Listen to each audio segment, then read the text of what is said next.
الحمدللہ رب العالمین والصلاة والسلام علی رسولہ الکریم اما بعد فاعوذ باللہ من الشیطان الرجیم بسم اللہ الرحمن الرحیم ان اللہ و ملائکتہ یصلون علی النبی یا ایھا الذین آمنوا صلوا علیہ وسلموا تسلیما مولاي صلی وسلم دائما ابدا علی حبیبک خیر الخلق کلہم۔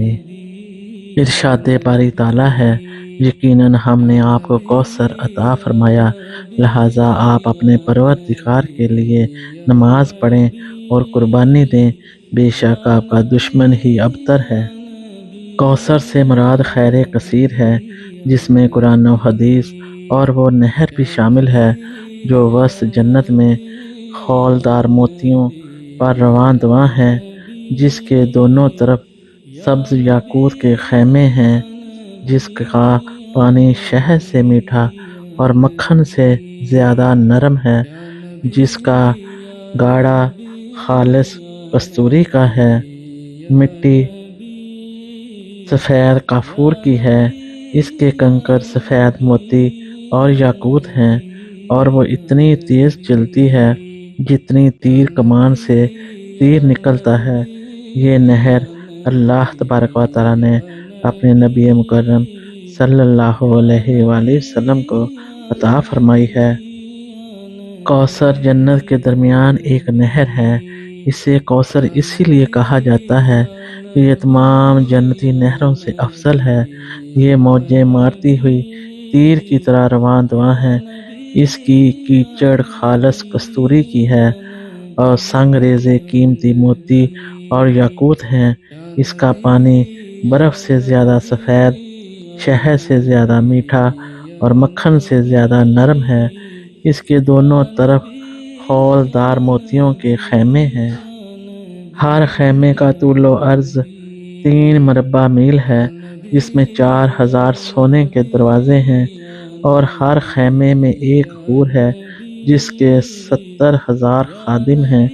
اللہ کے نبی صلی اللہ علیہ وآلہ وسلم نے فرمایا کہ میں نے شب معراج جبرائیل علیہ السلام سے ان خیموں کے متعلق دریافت کیا تو انہوں نے کہا، یہ جنت میں آپ کی بیویوں کے گھر ہوں گے۔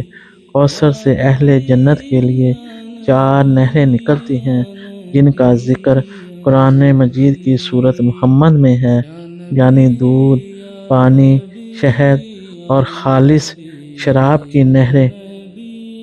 اس سورۃ کوثر میں نماز سے مراد 5 جگانہ نماز ہے، اور نہر سے مراد ذوالحجہ کی 10ویں تاریخ عید الاضحیٰ کو اونٹوں کی قربانی ہے۔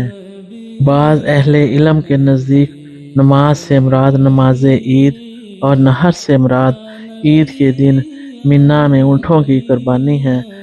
بعض نماز میں سینے تک ہاتھ اٹھا کر تکبیر کہنا نہر ہے۔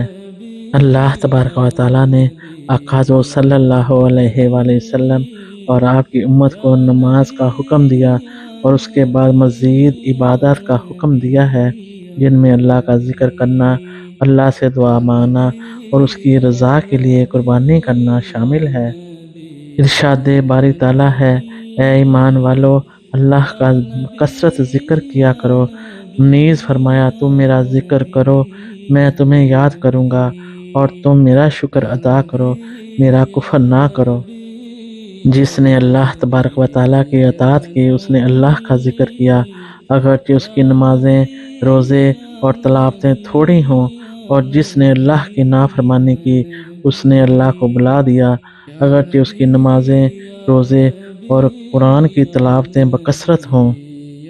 ارشاد باری تعالیٰ ہے، اور قربانی کرو۔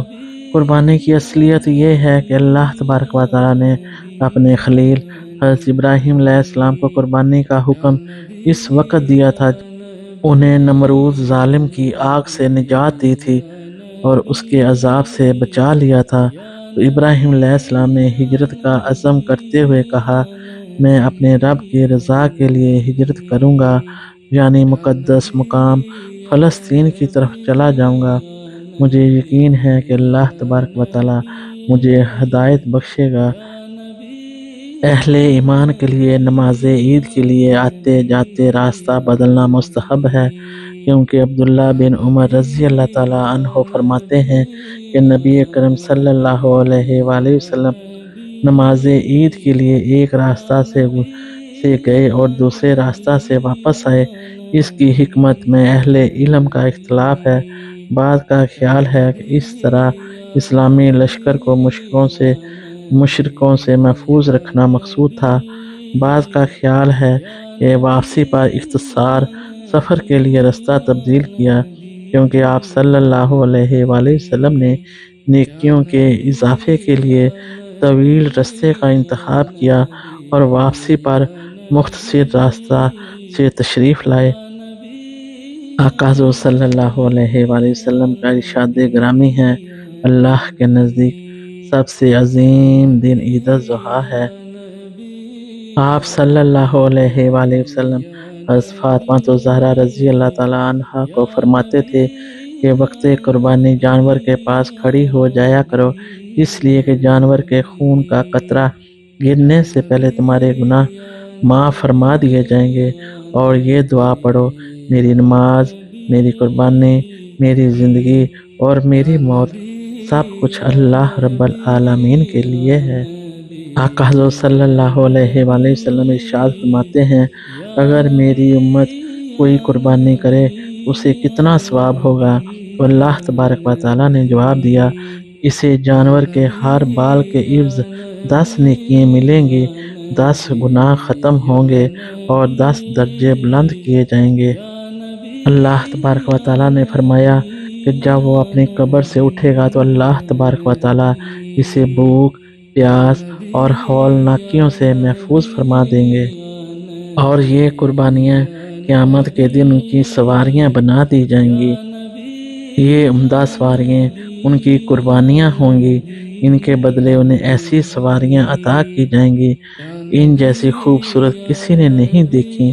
ان پر سونے کے کجاوے ہوں گے، ان کی مہاریں یاقوت کے موتیوں سے جڑی ہوں گی، یعنی سواریاں انہیں جنت تک چھوڑ آئیں گی، حتیٰ کہ یہ جنت کا دروازہ کھٹکھٹائیں گے۔ آپ صلی اللہ علیہ وآلہ وسلم نے ارشاد فرمایا، قربانی خوشی اور رغبت کے ساتھ کیا کرو، کیونکہ جس شخص نے اپنا قربانی کا جانور قبلہ رخ کر کے ذبح کیا تو اس کا خون اور بال قربانی کرنے والے کے لیے قیامت تک محفوظ کر لیے جاتے ہیں۔ اللہ تبارک و تعالی ہمیں ان تمام باتوں پر عمل کرنے کی توفیق عطا فرمائے، آمین ثم آمین۔ جزاکم اللہ خیر و احسن الجزاء۔ السلام علیکم ورحمۃ اللہ وبرکاتہ۔